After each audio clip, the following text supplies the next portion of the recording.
Mokwongo sirikal otimo maber kuom medo pesa e sekta no. Gimomiyo pesa ni nyalo bedo no medore en mokwongo dhi dwarore ni penj mar grade mar 6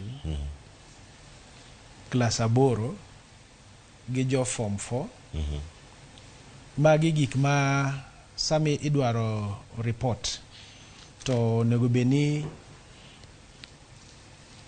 itimo gi through ICT service. Ok gin gik ma ikawo tasti itero kamoro. Koro ji onego bed ni imiyo gi somo ma nyalo miyo gi teko mar timo gini. Obede japuonj manie skul, obede jatelo manie skul.